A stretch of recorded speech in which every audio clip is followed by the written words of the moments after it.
Ceci est un livre audio autogénéré par Google. L'entreprise toxique. Les jeunes sont plus aptes à inventer qu'à juger, plus aptes à exécuter qu'à conseiller, plus aptes à entreprendre qu'à gérer. Francis Bacon. J'ai construit ma carrière autour d'un combat contre le pouvoir et la hiérarchie, générateur de frustration et source de gaspillage. Agir, s'exprimer, influer sur la vie de l'entreprise, avoir des choix sur l'orientation de sa carrière m'ont toujours semblé être des motivations essentielles des salariés qui passent leur vie à offrir ce qu'ils ont de plus précieux, la vie elle-même. Toutes les forces de l'entreprise et son organisation doivent participer à son efficience qui ne saurait se réaliser sans la reconnaissance de cet investissement de soi. Nous avons recherché au quotidien, au cours de notre aventure industrielle, les valeurs qui permettent l'échange en évitant la défiance qui dissipe les énergies. Entreprise terrorisée. Au cours des 30 dernières années, l'irrésistible accroissement des richesses et la mondialisation accélérée ont pris des proportions insoupçonnées. C'est la montée aux extrêmes de la financiarisation de l'économie qui, lentement, érode les marges de manœuvre des États, eux-mêmes criblés de dettes, qui se sont mis résolument au service de la compétitivité de leurs entreprises. L'expansion des parts de marché et en réalité, la poursuite d'un marché sans entrave ont exigé la libre circulation des marchandises et des capitaux. Ce processus a sonné le glas de ce que Robert Reich, ministre du Travail dans le gouvernement Clinton, a appelé le nationalisme économique. Le désormais pouvoir financier impose ses lois aux entreprises et aux États. L'entreprise est elle-même terrorisée par ces simples diktats. Ce n'est pas l'objectif de cet essai de traiter de cette question pourtant cruciale. Mais voici un exemple simplifié de ces dérives. Les fonds de pension et les fonds spéculatifs, hedge funds américains et européens gèrent une masse de capitaux avoisinant les 10,000 milliards de dollars. Ces institutions déferlent sur les entreprises en rachetant un important volume d'actions, puis somment leurs dirigeants de leur assurer des dividendes que l'on peut qualifier d'usuraires de 10% à 15%, voire davantage au gré de la gourmandise des investisseurs. Elles ont le moyen par ce chantage de faire baisser les cours si leurs critères de rentabilité ne sont pas respectés. Nous connaissons d'ores et déjà les conséquences de ce terrorisme planétaire, dont l'un des aspects les plus préjudiciables est la rupture des liens sociaux et la précarisation d'une part grandissante de la population active. Mais après tout, c'est bien nos démocraties qui ont mis en place ces procédures. L'espoir d'une régulation reste donc permis. L'entreprise se trouve entre marteau et enclume. La faucille n'est pas bien loin et fauche au passage des armées de salariés désemparés. Les salariés malmenés ? La concurrence mondiale exacerbée soumet l'entreprise à une rigueur de gestion ainsi qu'à une recherche légitime d'efficience, qui se traduit par une exigence accrue des performances des salariés. Le cortège des malaises qui en découle et accable les salariés s'allonge malgré les progrès et les richesses générées au cours des 50 dernières années. La souffrance au travail, le harcèlement, mobbing, l'épuisement professionnel, burn-out, le manque de reconnaissance, les angoisses, les insomnies, les dépressions, les consultations de psychiatres, les multiples somatisations qui mènent dans des cas extrêmes au suicide, semblent de plus en plus faire partie du quotidien d'un nombre croissant de salariés. Les conflits qui éclatent par ces difficultés à expurger les frustrations, le manque de confiance en soi qui se creuse, l'absentéisme, sont autant de formes de cette rupture de lien qui nuisent à la productivité de l'entreprise. L'empathie absente, la culpabilisation des salariés à chaque évaluation périodique de leurs performances sont source d'affrontements majeurs au cours desquels les parties ne sont pas dupes. Les pouvoirs et la hiérarchie, qui semblent consubstantiels à l'organisation du travail, transforment généralement les rapports humains en guerre des tranchées tout en contraignant les subalternes, placés dans un ordre hiérarchique quasi-militaire, à un acte de soumission sans rémission. Il s'agit bien là d'une grave méprise, car l'entreprise est le creuset de nos vies actives et de nos liens sociaux qui ne s'accommodent pas de ce mode relationnel. Plus grave encore est l'exclusion qui menace le salarié à chaque instant, à tous les niveaux de la hiérarchie, pour une cause dont il n'est pas toujours responsable. Les effets en sont dévastateurs. Pourtant, d'importants investissements sont consacrés à bon escient pour améliorer les conditions de travail en adaptant à l'homme l'environnement et les postes de travail. Ce n'est pourtant pas l'essentiel. Ce sont plutôt nos rapports humains qui devraient évoluer, afin que les salariés, pour le moins, ne soient plus malmenés. L'entreprise toxique conçoit le vivre ensemble comme un combat où la raison des plus forts est toujours la meilleure. Le qualificatif de battant en est une illustration parmi tant d'autres. La concurrence entre les personnes et les entreprises est supposée être une lutte darwinienne, nécessaire à la créativité, et par là même à la création de richesses. La guerre économique reste le leitmotiv. Elle occulte le fait qu'elle se livre entre êtres humains, aspirant sinon à la prospérité du moins au mieux-être. La pauvreté n'étant pas une ambition raisonnable. La société de défiance reste ainsi d'actualité. Si ces concepts prévalent, on peut se poser la question sur l'art de transformer cet état de nature en état de culture qui mènerait les acteurs de l'entreprise à être efficaces et satisfaits. Vaste programme. L'entreprise toxique fait ressentir à chaque salarié qu'il n'est pas maître de son destin, qu'il n'est pas acteur de son projet. C'est un figurant qui à tout instant peut recevoir, à la vitesse que permettent les nouvelles technologies, le message qui l'exclura du jeu, la lettre de licenciement. Il est rare hélas que le personnel se solidarise pour empêcher un licenciement injustifié. Chacun s'évertuant à préserver son gagne-pain. Le licenciement, ou toute autre sanction, agissent comme une onde de choc diffusant un malaise et une perte de confiance au sein de l'ensemble du personnel. Le salarié à tout stade de sa qualification souhaite son intégration et ressentir son appartenance au groupe avec lequel il partage sa vie professionnelle. Il souhaite déployer ses compétences dans un environnement sous tension certes, mais sans contrainte ni humiliation. Il souhaite aussi, en exerçant sa volonté et ses émotions, trouver son plaisir par le partage de ses actes avec et pour autrui.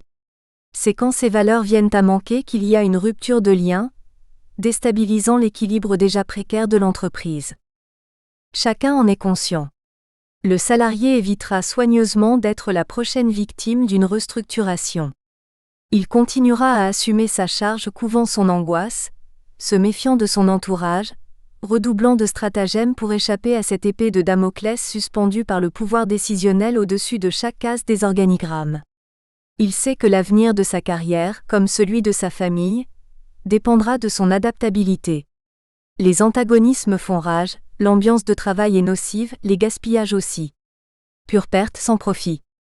Soumis aux effets pervers des indicateurs de performance, à la contrainte, aux incertitudes sur l'emploi, les salariés passent de l'éthique du devoir à celle du souci et de la préservation de soi. Les angoisses et les frustrations qui en découlent sont renforcées par des crises financières cycliques inéluctables qui laissent les salariés pantois. Que d'énergie déployée à la préservation de soi, plutôt qu'à l'épanouissement de son talent.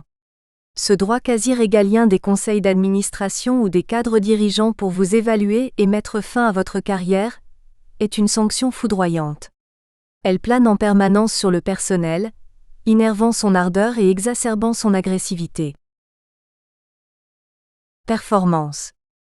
L'arithmétique des ratios est redoutablement expressive. Les conseils d'administration, après lecture de leur tableau de bord, se plaisent à croire, même lorsque ces derniers sont excellents, qu'il y a encore un effort à faire pour être plus efficace, plus rentable. Est-ce l'ambition, l'espoir, le goût du jeu ? C'est vraisemblablement tout cela à la fois.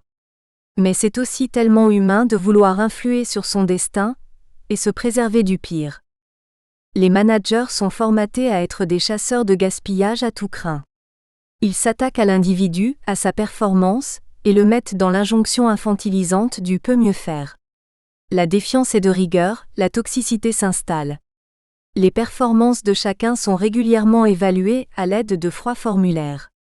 La relation entre le responsable et son subordonné prend l'allure d'un check-up médical, où l'on attend inquiet la sentence du médecin. Nous faisons face au verdict. La sanction est toujours probable, la récompense vient parfois soutenir l'effort du salarié qui comprend bien que cette fois encore ça a été pour lui. Il l'a échappé belle. Il ne sera pas exclu. Les objectifs et les rythmes de travail imposés sont souvent à la limite des compétences des salariés qui, ne pouvant mieux faire, se culpabilisent et vivent dans un stress constant néfaste. En fait, l'évaluation de la performance a presque exclusivement une connotation économique. Il faut que vous rapportiez plus que ce que l'on vous paye. Logique incontournable. Mondialisation et hyper-performance. Le secteur financier à la poursuite de l'hyper-performance rafle la mise, en engageant les meilleurs cerveaux dont les rémunérations sont exorbitantes. Il est vrai que ces surdoués dans diverses disciplines produisent de l'argent, beaucoup d'argent, qui ajoute hélas peu à l'économie réelle. La distorsion entre le secteur financier et l'économie réelle est sans précédent dans l'histoire. Les produits dérivés dépassent de 10 fois le PIB global. Pour atteindre les meilleurs rendements financiers, les décideurs n'hésitent pas à délocaliser leurs anciens savoirs et en promouvoir de nouveaux sous d'autres cieux plus cléments en matière fiscale. De plus, les délocalisations se font là où la main-d'œuvre est surabondante, à bas coût, encore docile et à faible protection sociale. Ce sont là, à court terme, des voies de salut qui engendrent de substantielles plus-values. La mondialisation de la production et des échanges s'exerce au sein de marchés où la disparité des législations provoque de graves tensions. La concurrence fiscale et les exigences accrues en matière de dette et de déficit public réduisent comme peau de chagrin la marge de manœuvre des États dans le domaine social. Réalité encore aggravée par le vieillissement démographique.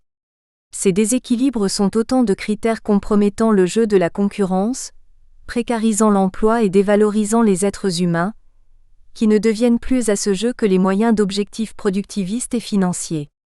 La compétitivité est alors assurée par d'impitoyables contraintes sur les salariés partout dans le monde, mais plus particulièrement dans les économies avancées, où le concept du plein emploi s'effondre. L'hyperperformance deviendrait-elle essentielle à la rentabilité de l'entreprise ? Certainement. Mais la vraie question n'est-elle pas, quels sont les moyens d'y parvenir ? Par la contrainte ou par l'estime de soi et des autres ? Les emplois Kleenex se multiplient. L'entreprise devient terrorisante et toxique. On n'arrête pas le progrès, disait-on au XIXe siècle. Le progrès nous arrêtera-t-il au XXIe siècle ? Riche et tumultueux passé qui nous met face à un présent qui déchante et désenchante. La violence prend des tournures inquiétantes et reste une expression de l'impuissance contre les dogmatismes et les centralismes de tous bords. Elle nous engage à nous reposer la question sur les types de progrès qui assureraient un vivre mieux ensemble, et qui éviteraient, au sens propre, une fin de l'histoire. Le capitalisme, dit-on, génère de l'efficacité, mais aussi de l'injustice, provoquant violence et désordres sociaux. Il restera à définir les chemins qui mèneront à ce nécessaire équilibre, dont la juste répartition des richesses n'est qu'un des facteurs. La route sera sans doute longue. Peut-on nier la subordination du travail à l'égard du capital ? Que faire des crises ? S'agit-il de crises passagères ou désormais d'une situation économique qui perdure, échappant au contrôle des plus avertis, tant des forces occultes désordonnent le marché ? Ces crises vont-elles se résoudre par le rétablissement de règles passées, ou sont-elles annonciatrices de mutations ? Les crises. Voilà un bel euphémisme pour décrire un flagrant délire menant à des dérèglements aveugles et aléatoires qui cycliquement évacuent les travailleurs peu qualifiés. Mais désormais, dans les pays avancés, se retrouvent aussi sur la touche des cadres hautement qualifiés, devenus inutiles ou surnuméraires. Produire des biens et des services à moindre coût, voilà un axiome imparable. Cette nouvelle donne qui s'amplifie depuis plus de 2 décennies provoque une situation inédite au sein des pays riches. Que devient l'abondante main-d'œuvre non qualifiée qui afflua dans les années 1960 en Europe, et qui contribua à maintenir la compétitivité des entreprises ? Devenue en surnombre par le fait, d'une part, de la mécanisation poussée et d'autre part, des lois favorisant le regroupement familial. Elle vit aux marges de la société, dans une terra incognita avec peu de chances de rebondir, surtout face à cet immense réservoir de main-d'œuvre dont disposent les économies émergentes. De graves déséquilibres sociaux nous contraindront inévitablement à imaginer et à réformer la notion de travail salarié pour tous, qui n'est déjà plus d'actualité. Par leur exclusion, des millions de personnes aptes au travail sont écartées de la vie économique et sociale et se sentent frappées d'anathème. La multiplication d'emplois précaires et l'apparition du sentiment d'exclusion, qui préoccupe aussi ceux qui ont un emploi, ne peuvent nous laisser indifférents. À cela s'ajoutent les conditions de travail dégradées, qui engendrent une déliquescence de l'identité et du lien social qui pèseront sans doute sur la performance économique de l'entreprise. Les crises qui provoquent l'exclusion transforment le salarié licencié en paria. Il est hors système. Il est inutile au devenir de la société, voire de l'humanité, du moins dans la définition et dans les concepts que notre société poursuit encore au XXIe siècle. Le principe durement acquis qui semble incontournable de nos jours, pas de travail, pas de droit, n'est plus acceptable. Le travail ne pourrait à lui seul être pourvoyeur de sécurité et de protection sociale. C'est une bien belle utopie d'imaginer que le plein emploi sera retrouvé à coup de croissance économique, puisqu'à l'évidence, il y a des périodes de croissance sans emploi, jobless growth. C'est une vision à court terme et à courte vue, puisque la croissance ne peut être infinie et atteindra forcément son asymptote, autrement dit, ses limites sur une planète qui, elle, est finie. Cette tendance réductrice qui nous pousse à dire « profitons en attendant » ne semble pas convenir à un avenir radieux. Nous ne pourrons produire indéfiniment plus pour gagner plus. Ce qui peut servir de slogan électoral ne peut avoir cours dans la complexité des rapports sociaux. Beaucoup de chefs d'entreprise voient le salut par la course à l'innovation pour faire face à la concurrence. Ils n'ont pas tort, mais il faut rester sur le qui-vive, l'avantage technologique est un fragile tremplin. Ne nous leurrons pas, nous savons que l'innovation n'est pas un avantage durable. Il reste à miser sur la formation y compris en cours d'emploi. Fort limitée hélas, elle ne bénéficie qu'à une minorité de salariés, alors qu'elle représente un facteur essentiel à la rentabilité de l'entreprise comme à l'employabilité des salariés, donc à l'efficacité de l'économie. Et si l'efficacité consistait à produire moins pour gagner plus? Il s'agirait encore de définir ce que serait le gain. Lorsque les bandits de grand chemin attaquaient des voyageurs, ils exigeaient en les menaçant, la bourse ou la vie. Aucun doute que le voyageur au long cours qui avait du savoir-vivre, choisissait la vie. Alors que l'entreprise choisit résolument la bourse. En guise de conclusion. Nous comptions à peine 800 millions d'âmes, il y a 2000 ans. Il fallut attendre le XVIIIe siècle pour doubler cette population. Il fallut moins de 250 ans pour atteindre une population de 3 milliards, et moins de 50 ans pour passer à une population de 6 milliards en l'an 2000. Comment nos rapports vont-ils évoluer à plus de 9 milliards d'individus? Ainsi que l'affirme Fernand Braudel, à l'étage des réalités locales comme à l'immense échelle des réalités mondiales, tout est lié au nombre, aux oscillations de la masse des hommes. 1. Cette accélération démographique sans précédent dans l'histoire de l'humanité, marquée à la fois par un allongement continu de l'espérance de vie et une baisse abrupte de la fécondité, coïncide avec de fulgurants progrès des sciences et des technologies dont les retombées ne sont hélas pas toujours positives. On ne peut faire cet inventaire sans y intégrer la production des armes de destruction massive qui prolifèrent sur la planète, au rythme de la mondialisation et nous contraint à rechercher de nouveaux paradigmes permettant l'espérance d'un futur possible. C'est bien là une lourde responsabilité que devront assumer les générations du XXIe siècle. En fait, il semble de plus en plus évident que l'histoire présente contredise la dialectique du progrès indéfini. Le retour des obscurantismes et les coups de boutoir auxquels est soumise la démocratie, ne dominent-ils pas le monde aujourd'hui? Comme l'observe justement Robert Misrahi, le risque existe que les esprits soient envahis par la violence et les conflits. Personne, en fin de compte, ne désire un avenir malheureux. Voilà qui permet d'espérer, et justifie qu'on persiste à penser, que de nouveaux paradigmes seront possibles. D'autres luttes sont à mener, car une autre dialectique apparaît permise en ces temps où le salariat, garant de la protection sociale, est de plus en plus précaire. La défiance et l'inquiétude règnent au sein des entreprises. C'est donc un changement radical de perspective qui émergera.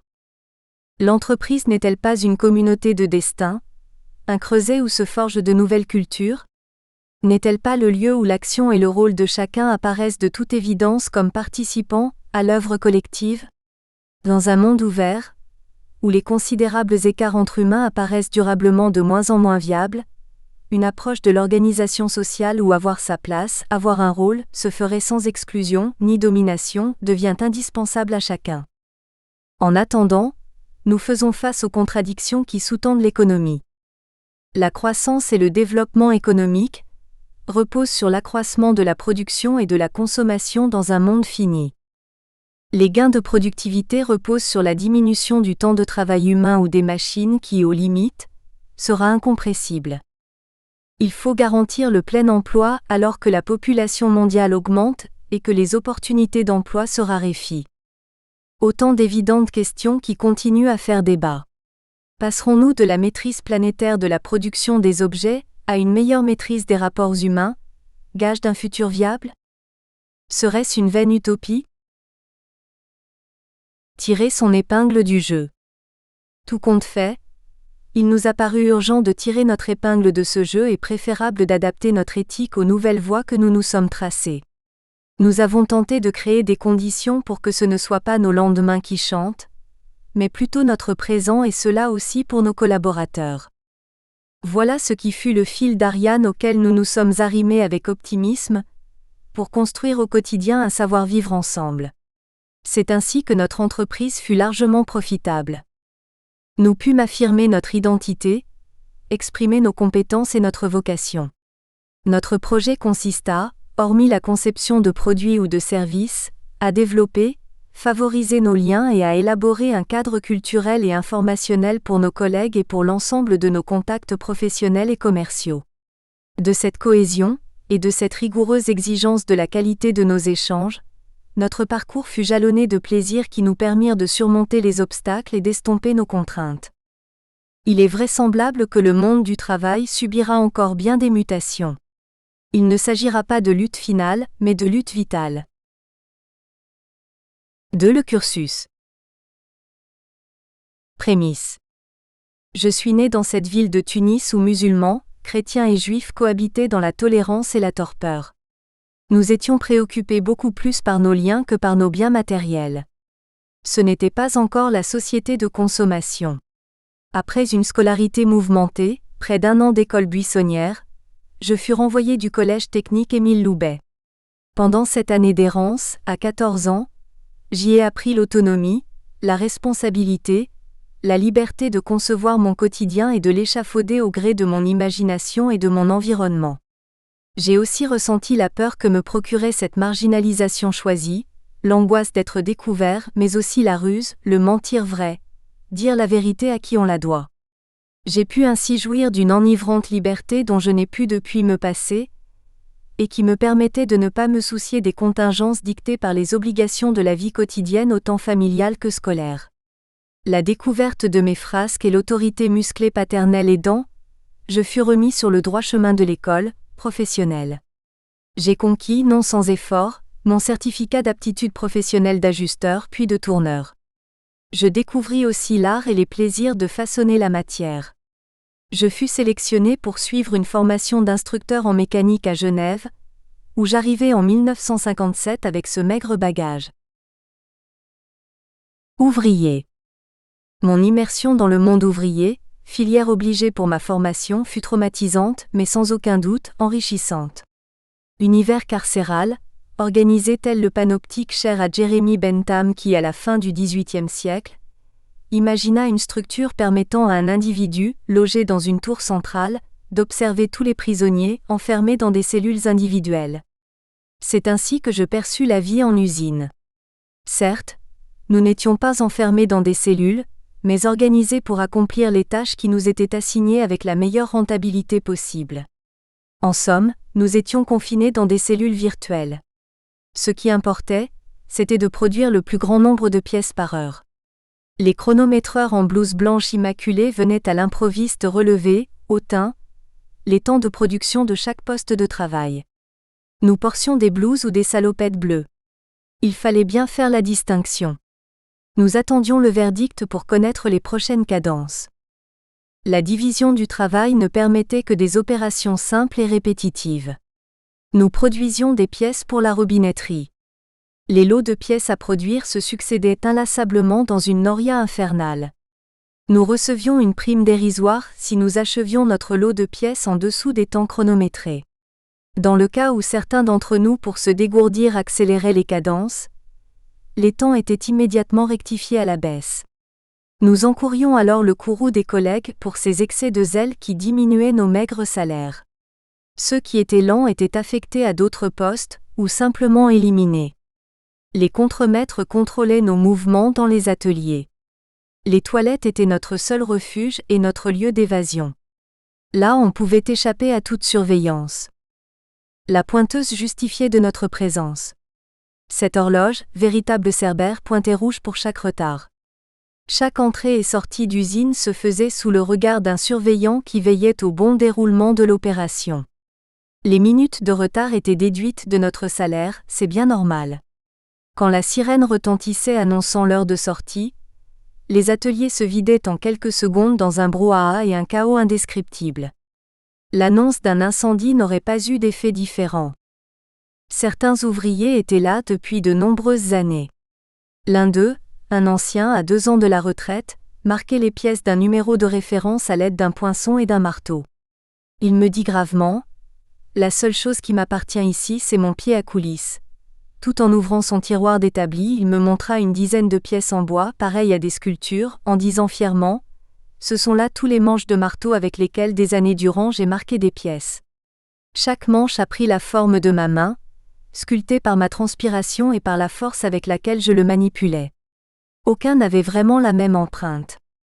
Non, décidément, la classe ouvrière n'ira pas au paradis, ou alors le choc sera tel qu'elle regrettera d'avoir gaspillé sur Terre une vie à une pareille aliénation. Ingénieur. Je repris le chemin des études, refusant d'assumer le métier d'instructeur mécanicien, tant le monde du travail de l'ouvrier me semblait déshumanisé et dévalorisant. Ce fut non sans mal, car il fallait passer plusieurs examens de mise à niveau pour être admis à l'école d'ingénieur. Mais fort heureusement, le système de formation helvétique le permettait. Alors qu'en France, mon ancienne métropole, cela aurait été inconcevable. Je rencontre ma future femme, que j'épouse à l'âge de 22 ans. Nous débattions ferme entre amis sur les dérives de nos sociétés.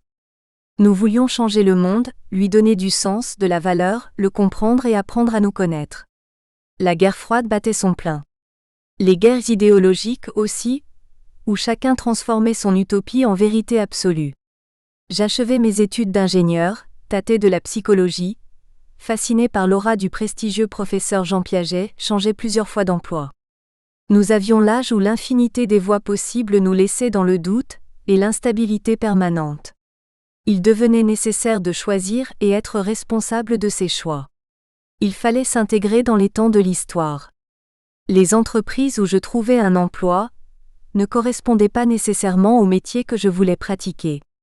Chaque emploi devenait une expérience déterminante qui me permettait de mieux me connaître, de m'orienter, de comprendre mes besoins et mes compétences. Larguer les amarres.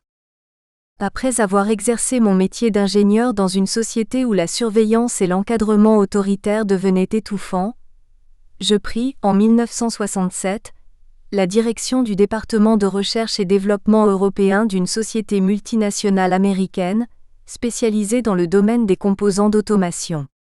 Elle fut la première à avoir introduit sur le marché européen ce que l'on nommait alors le low-cost automation, automation à bas coût.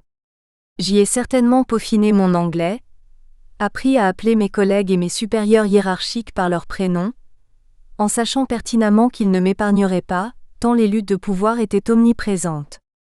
J'y ai aussi appris l'art d'écrire des multitudes de rapports qui devaient valoriser mes idées et justifier mes actes auprès de la direction, sans servir d'appât à mes collègues prédateurs. L'art de se couvrir, la méfiance et les luttes de pouvoir sont des consommateurs stériles d'énergie. J'en étais convaincu.